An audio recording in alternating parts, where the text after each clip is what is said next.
Hello everyone, नमस्कार। एक बार फिर से आप सबका हार्दिक स्वागत है। आज की क्लास में हम पढ़ रहे हैं हिंदी साहित्य के इतिहास से महत्वपूर्ण प्रश्नोत्तरी सीरीज, जिसमें हमारा टॉपिक चल रहा है रीतिकल्प। रीतिकल्प लगभग हमने 3 क्लासें कंप्लीट कर ली है। तो चलिए शुरू करते हैं आज की क्लास को। पहला क्वेश्चन है, कौन सी रचना देव की नहीं है? नहीं पूछा है। कौन सी रचना देव की नहीं है? Option A Ashtayam, option B Rasvilas, option C Bhavvilas, option D Vyangyarth Kaumudi. सही आंसर बताना है। कौन सी रचना इनमें से है जो देव की नहीं है? सही आंसर है ऑप्शन डी व्यंग्यार्थ कौमुदी, जो कि देव की रचना नहीं है, प्रताप सिंह की रचना है। ये प्रताप शाही की रचना है व्यंग्यार्थ कौमुदी। अष्टयाम, रसविलास और भावविलास ये तीनों देव की रचनाएं हैं। रसविलास इन्होंने भोगीलाल के आश्रय में लिखी, भोगीलाल के आश्रय में। भावविलास इन्होंने आजम शाह के आश्रय में लिखी, आजम शाह। याद रखना है, रसविलास भोगीलाल के आश्रय में लिखी, भावविलास आजम शाह के आश्रय में, और व्यंग्यार्थ कौमुदी जो कि प्रताप शाही की रचना है। तो सही आंसर है ऑप्शन डी। नेक्स्ट, ऋतु वर्णन तो इनके जैसा और किसी संगारी कवि ने नहीं किया। आचार्य शुक्ल का यह कथन किस कवि के लिए है? ऋतु वर्णन तो इनके जैसा और किसी संगारी कवि ने नहीं किया। एक तो ये इंपॉर्टेंट हो गया कि ये कोटेशन किसकी है, तो ये आचार्य रामचंद्र शुक्ल की कोटेशन है। और दूसरा आपको बताना है कि आचार्य शुक्ल ने यह कथन किस कवि के लिए कहा है? बिहारी, घनानंद, सेनापति या पद्माकर। सही आंसर है ऑप्शन सी, सेनापति के लिए आचार्य शुक्ल ने यह कहा है कि ऋतु वर्णन तो इनके जैसा किसी श्रृंगारी कवि ने नहीं किया। ऋतुओं से संबंधित अगर किसी रीतिकाल में कोई प्रश्न पूछा जाता है तो उसमें सेनापति और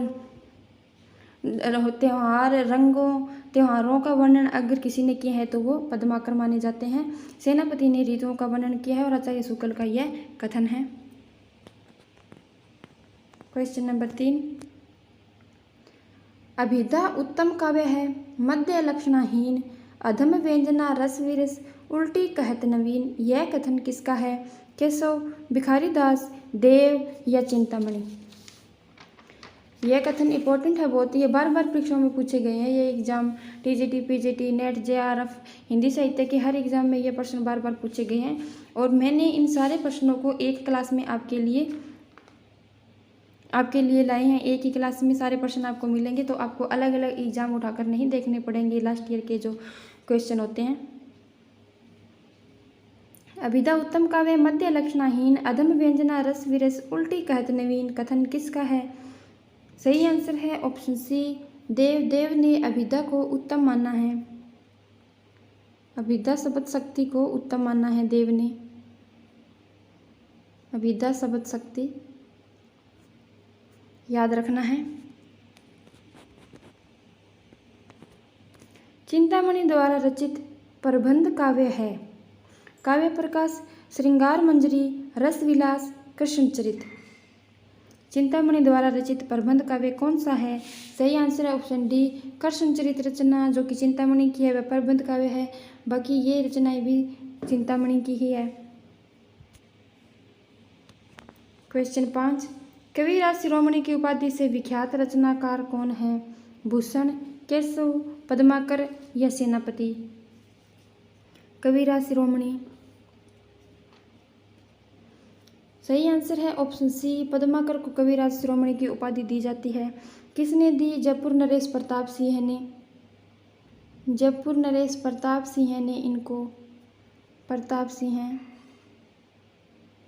एक सेकेंड, पद्माकर, जयपुर नरेश प्रताप सिंह ने इनको कविराज शिरोमणि की उपाधि दी। किस रचना के बाद? पद्माकर की रचना है जगत विनोद। उनकी जगत विनोद रचना के बाद प्रताप सिंह ने इनको कविराज शिरोमणि की उपाधि दी है। और पद्माकर को हमने पीछे क्लास में पढ़ा है कि लक्षण ग्रंथकारों के अंतिम प्रसिद्ध कवि माने जाते हैं पद्माकर। लक्षण प्रसिद्ध ग्रंथों के अंतिम प्रसिद्ध कवि पद्माकर माने जाते हैं क्योंकि ये रीतिबद्ध कवि हैं। मोतीराम ने कौन सी रचना जहांगीर के आश्रय में लिखी? ललित ललाम, फूल मंजरी, सतसई या व्रत कौमुदी। एक चीज़ तो ये कि सारी रचनाएं ये मोतीराम की है। आपको बताना ये है कि जहांगीर के आश्रय में उन्होंने कौन सी रचना लिखी। तो व्रत कौमुदी उन्होंने लिखी थी स्वरूप सिंह के आश्रय में, ठीक है। सतसई उन्होंने लिखी थी भोगीनाथ के आश्रय में, भोगीनाथ। ललित ललाम उन्होंने लिखी थी भाव सिंह के आश्रय में, और फूल मंजरी उन्होंने लिखी जहांगीर के आश्रय में। तो सही आंसर हुआ ऑप्शन बी, फूल मंजरी। मोतीराम की जो रचना है वो उन्होंने जहांगीर के आश्रय में लिखी। सही आंसर ऑप्शन बी, फूल मंजरी।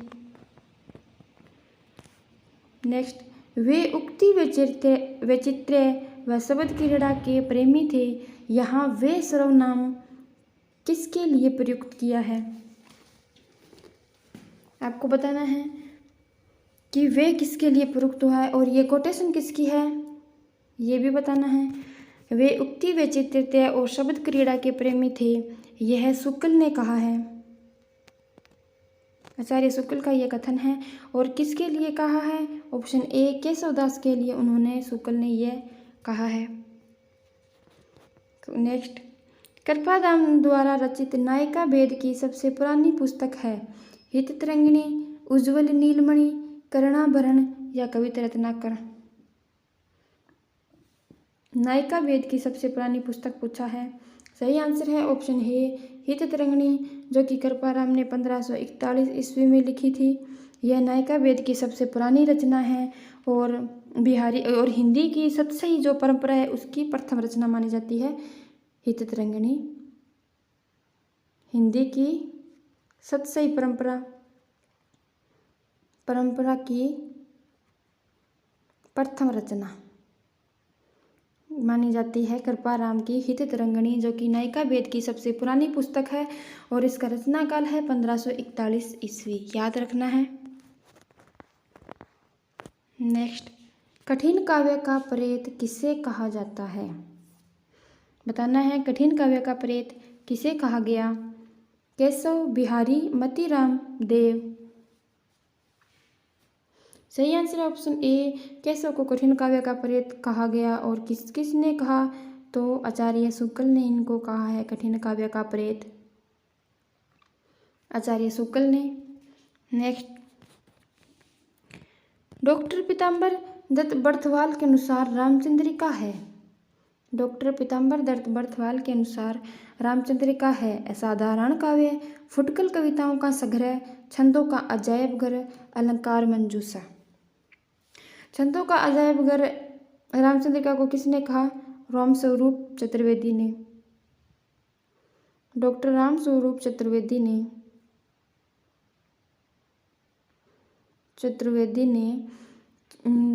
रामस्वरूप चतुर्वेदी ने रामचंद्रिका को छंदों का अजायब घर कहा है। आपको बताना है कि डॉक्टर पीताम्बर दत्त बर्थवाल ने रामचंद्रिका को क्या कहा है? सही आंसर है ऑप्शन बी, फुटकल कविताओं का संग्रह कहा है पीताम्बर दत्त बर्थवाल ने रामचंद्रिका को। और छंदों का अजायब घर कहा है रामचंद्रिका को रामस्वरूप चतुर्वेदी ने। याद रखना है। नेक्स्ट, शासन ही में समीर गयो अरु पंक्ति के रचनाकार है? देव, घनानंद, भूषण या इनमें से कोई नहीं। इंपॉर्टेंट पंक्ति है, बार बार परीक्षाओं में पूछी गई है। शासन ही में समीर गयो अरु पंक्ति के रचनाकार है? सही आंसर है ऑप्शन ए, देव की यह पंक्ति है। याद रखना है। असत्य कथन को चुनिए। रीतिबद्ध कवि देव है, रीतिसिद्ध कवि बिहारी है, रीति मुक्त कवि भूषण है और भूषण वीर रस के कवि है। इनमें से असत्य कथन कौन सा है वो आपको बताना है। तो देखिए, रीतिबद्ध कवि देव है देव। केशव, सेनापति, चिंतामणि, देव, पद्माकर ये सारे रीतिबद्ध कवि है। रीतिसिद्ध कवि बिहारी है जी, बिहारी रीतिसिद्ध कवि के काव्यधारा के प्रवर्तक माने जाते हैं। रीति मुक्त कवि भूषण है नहीं। सही आंसर है ऑप्शन सी, भूषण, केशव, सेनापति, चिंतामणि, मतीराम, ये सारे रीतिबद्ध कवि हैं। रीतिबद्ध कवि है। भूषण भी रस के कवि है, ये भी सही है, भूषण भी रस के कवि है। तो इसमें असत्य कौन सा है? ऑप्शन सी याद रखना है। क्वेश्चन नंबर 13, असत्य कथन चुनिए। श्रृंगार मंजरी, प्रतापशाही, कविकुल, कंठाभरण, चिंतामणि, काव्य निर्णय, भिखारीदास, सुजान विलास, सोमनाथ। इन लगभग सारी रचनाओं में हमने पीछे की क्लासों में बात की है, तो अगर आपने वो क्लासें देखी है तो आप इस प्रश्न को आराम से कर पाओगे। श्रृंगार मंजरी जो कि प्रतापशाही की रचना है, काव्य निर्णय जो कि भिखारीदास की रचना है, सुजान विलास जो कि सोमनाथ की रचना है। तो इनमें से असंगत कौन सा है? ऑप्शन बी, कवि कुल कंठाभरण। चिंतामणि का नहीं, वे कवि दुल्हे की रचना है। ये एक सेकंड, कवि दुल्हे की रचना है।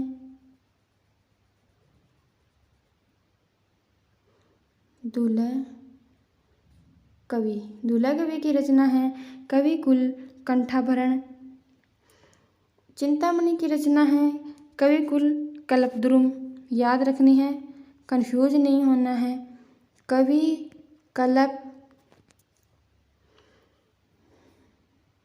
एक सेकंड, कवि कुल कंठाभरण रचना है दूल्हा कवि की, और चिंतामणि की रचना है कवि कुल कल्पद्रुम। दोनों रचनाओं में कंफ्यूज नहीं होना है, इसीलिए ये ऑप्शन रखे गए हैं आपके आगे। श्रृंगार मंजरी प्रतापशाही की रचना है, काव्य निर्णय भिखारीदास की रचना है, सुजान विलास सोमनाथ की है, कवि कुल कंठाभरण दुर्लभ कवि की है, और कवि कुल कल्पद्रुम चिंतामणि की रचना है। नेक्स्ट, असत्य कथन चुनना है। श्रृंगार भूषण बेनी प्रवीण, अंग दर्पण रसलीन, आलम केली आलम, जगत विनोद देव। आपको बताना है इनमें से असंगत कौन सा है।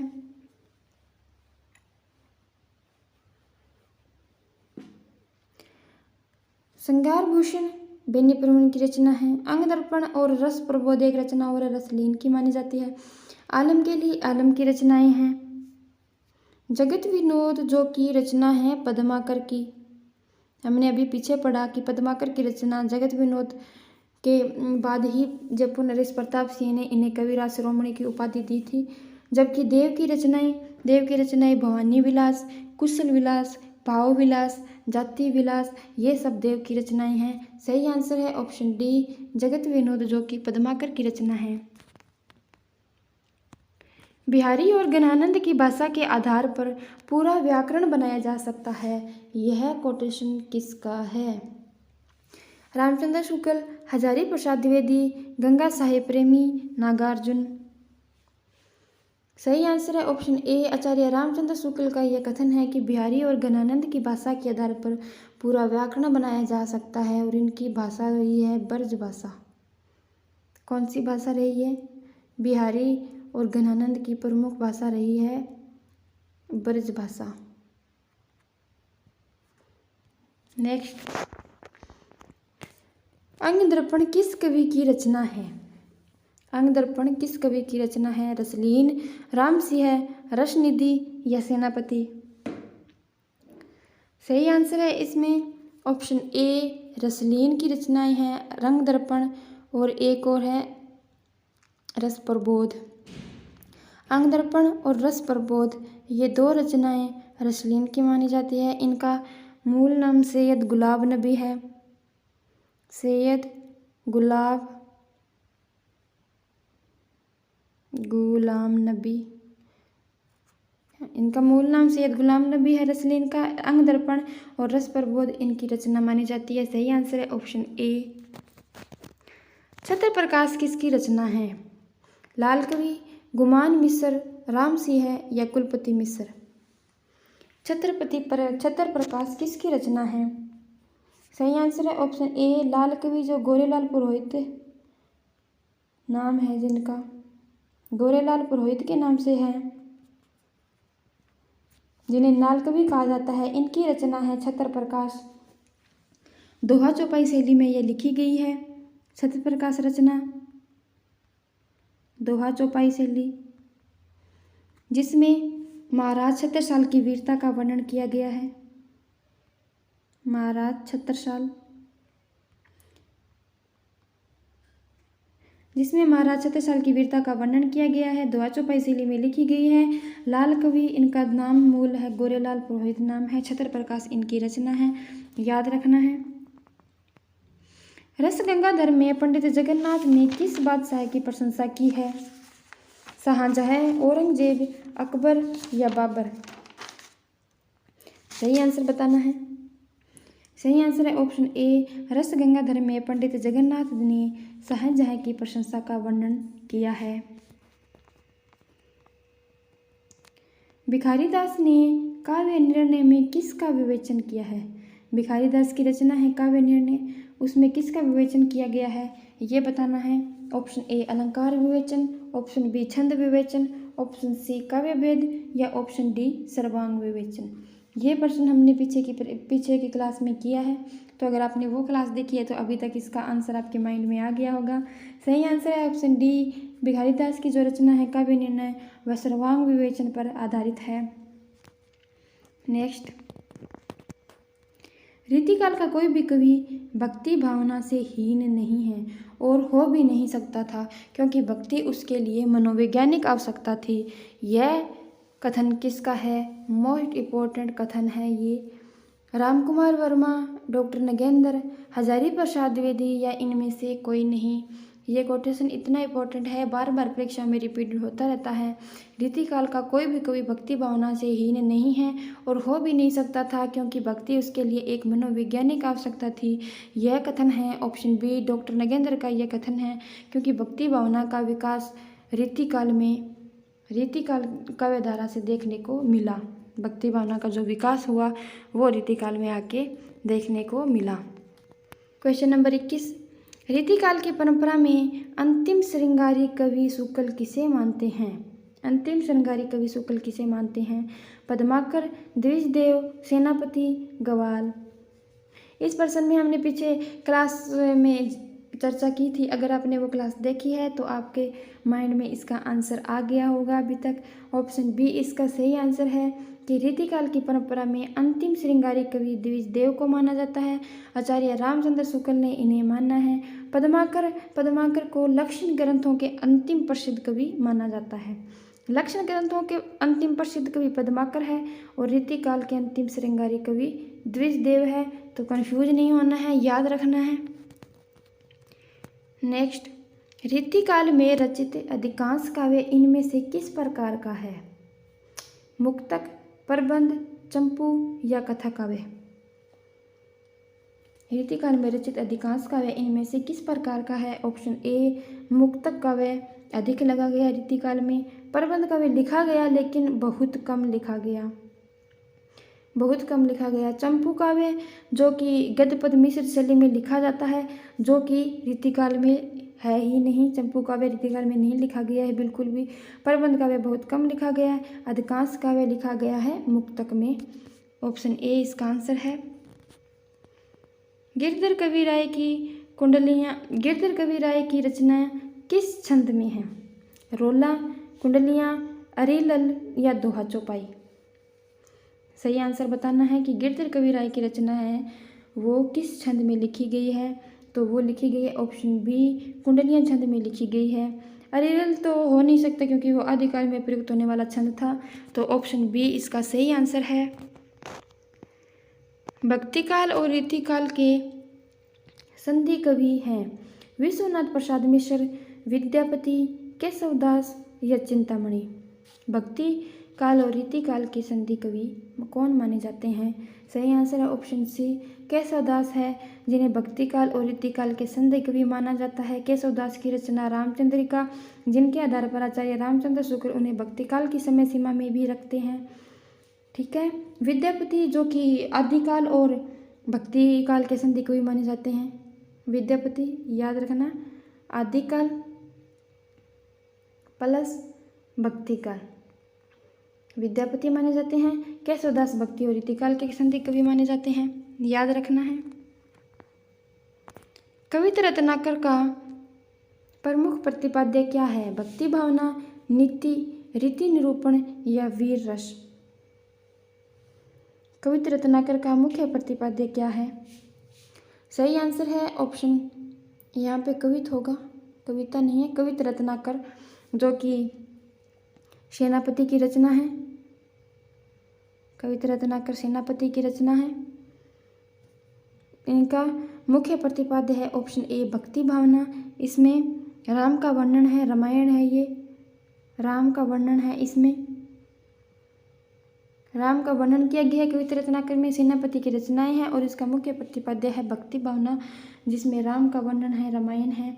आचार्य शुक्ल ने केशव और सेनापति दोनों को भक्तिकाल की समय सीमा में भी रखा है। नेक्स्ट, बिहारी सस्से की अमर चंद्रिका टीका किसने लिखी? कृष्ण कवि, सूरती मिश्र, जगन्नाथ दास रत्नाकर या भगवान दीन? अमर चंद्रिका जो कि 1737 ईस्वी की है। बिहारी सत्सी जो कि बिहारी की रचना है, उस पर लगभग अभी तक 50 से अधिक टीकाएं लिखी जा चुकी है। तो बिहारी सत्सी की एक टीका लिखी अमर चंद्रिका के नाम से 1737 ईस्वी में। आपको बताना है कि ये किसने लिखी। सही आंसर है ऑप्शन बी, सूरती मिश्र की टीका है अमर चंद्रिका, जो 1737 ईस्वी की है। कृष्ण कवि ने जो बिहारी के दोहों का छंद, बिहारी के जो दोहे हैं उन बिहारी के जो दोहा छंद है उनको सेवैयो छंद में बदला था कृष्ण कवि ने, याद रखना है। पंडित विश्वनाथ प्रसाद मिश्र द्वारा घनानंद की समस्त रचनाओं का संपादन किस ग्रंथ के रूप में किया गया? घनानंद चयनिका, घनानंद ग्रंथावली, भोग परक या घनानंद वाणी? इंपॉर्टेंट क्वेश्चन है। पंडित विश्वनाथ प्रसाद मिश्र ने घनानंद की जो समस्त रचनाएं हैं उनका संपादन किस ग्रंथ के रूप में किया है? सही आंसर है ऑप्शन बी, घनानंद ग्रंथावली के नाम से विश्वनाथ प्रसाद मिश्र ने घनानंद की समस्त रचनाओं का संपादन किया। असंगत बताना है। बिहारी और देव, लाला भगवान दिन। देव और बिहारी, कृष्ण बिहारी मिश्र। देव और उनकी कविता, डॉक्टर नगेंद्र। और बिहारी की वाग्भवृत्ति, मिश्र बंधु। आपको बताना है कि इनमें से असंगत कौन सा है। बिहारी और देव जो कि लाला भगवान दिन का है। देव और बिहारी कृष्ण बिहारी मिश्र का है। देव और उनकी कविता डॉक्टर नगेंद्र का है। बिहारी की वाग्भवृत्ति मिश्र बंधु का नहीं बल्कि विश्वनाथ प्रसाद मिश्र का है, याद रखना है। विश्वनाथ प्रसाद मिश्र, विश्वनाथ प्रसाद मिश्र का है। मिश्र बंधु ने वो देव बड़े या बिहारी विवाद के जन्मदाता मिश्र बंधु माने जाते हैं। जहाँ से ये शुरू हुआ है कि बिहारी बड़े या देव, तो उनके जन्मदाता कौन है? मिश्र बंधु। देव बड़े या बिहारी विवाद के जन्मदाता मिश्र बंधु माने जाते हैं। इन्होंने देव को बड़ा सिद्ध किया। इनकी एक हिंदी नवरत्न सिद्ध में, जो इनका हिंदी नवरत्न है जिसमें इन्होंने 9 कवियों को रखा है, उसमें इन्होंने देव को बिहारी से बड़ा सिद्ध किया है। तो मिश्र बंधु की रचना है देव बड़े या बिहारी विवाद के जन्मदाता मिश्र बंधु माने जाते हैं। बिहारी की वाग्भवृत्ति विश्वनाथ प्रसाद मिश्र की है। देव और उनकी कविता डॉक्टर नगेंद्र की है। और देव और बिहारी कृष्ण बिहारी मिश्र की है। याद रखना है इन पॉइंट को, ये सारे पॉइंट बहुत इंपॉर्टेंट है। परीक्षाओं में किसी न किसी तरीके से पूछे जाते हैं और एक ही प्रश्न में इसमें 4 ऑप्शन को क्लियर किया है हमने। बिहारी सस्से का फिरंगी सस्से नाम से फारसी भाषा में अनुवाद किसने किया? बिहारी सस्से जो कि बिहारी की रचना है, इसका फारसी भाषा में अनुवाद किया है फिरंगी सत्से के नाम से। आपको बताना है कि किसने किया है। आनंदीलाल शर्मा, भारतेंदु हरिश्चंद्र, अंबिका दत्त व्यास या पंडित परमानंद? सही आंसर है ऑप्शन ए, आनंदीलाल शर्मा ने फिरंगी सत्से नाम से बिहारी सत्से का फारसी में अनुवाद किया है। अंबिका दत्त व्यास की रचना है बिहारी बिहार रचना नहीं, यह भी बिहारी सस्से की टीका है। बिहारी सस्से पर इन्होंने टीका लिखी है बिहारी बिहार के नाम से, जिसमें इन्होंने बिहारी के दोहों को कुंडलियां छंद में बदला है, याद रखना है। क्वेश्चन नंबर 30, श्रृंगार सप्तशती के नाम से किसने बिहारी के दोहों का संस्कृत में अनुवाद किया है? याद रखना है, श्रृंगार सप्तशती के नाम से जो बिहारी सतसई है उसकी टीका लिखी गई है, बिहारी के दोहों का अनुवाद किया गया है संस्कृत में। आपको बताना है कि श्रृंगार सप्तशती किसका है? मुंशी देवी प्रसाद प्रीतम, भारतेंदु हरिश्चंद्र, पंडित परमानंद या अंबिका दत्त व्यास। मुंशी देवी प्रसाद प्रीतम जिन्होंने बिहारी के जो दोहे हैं उनका उर्दू शेरों में अनुवाद किया है। उर्दू शेरों में अनुवाद किसने? मुंशी देवी प्रसाद प्रीतम ने। अंबिका दत्त व्यास ने हमने अभी बताया कि बिहारी के दोहों को इन्होंने कुंडलिया छंद में बदला है। सही आंसर है ऑप्शन सी, पंडित परमानंद ने बिहारी के दोहों का संस्कृत में अनुवाद किया है श्रृंगार सप्तशती के नाम से। याद रखना है, तीनों पॉइंट इंपॉर्टेंट है। मुंशी देवी प्रसाद प्रीतम ने बिहारी के दोहों का उर्दू शेरों में अनुवाद किया है। अंबिका दत्त व्यास ने बिहार के नाम से बिहारी के दोहों को कुंडलिया छंद में बदला है। और पंडित परमानंद जिन्होंने संस्कृत में अनुवाद किया है। तो चलिए आज की क्लास में इतना ही।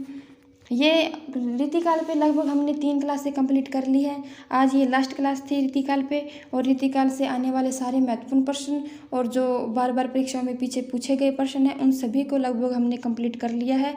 रीतिकाल का हमारा टॉपिक सारा कंप्लीट हो गया है। कल से हम आधुनिक काल पढ़ेंगे। अगर क्लास आपको पसंद आ रही है तो लाइक करना, शेयर करना, अपने दोस्तों को शेयर ज़रूर करना, और कमेंट में बताना कि क्लास आपको कैसी लगी। तो सब्सक्राइब ज़रूर करना ताकि आने वाले क्लास का नोटिफिकेशन आपको मिल जाए। तो अगर सब्सक्राइब अभी तक आपने नहीं किया है तो सब्सक्राइब करना क्लास को। Thank you.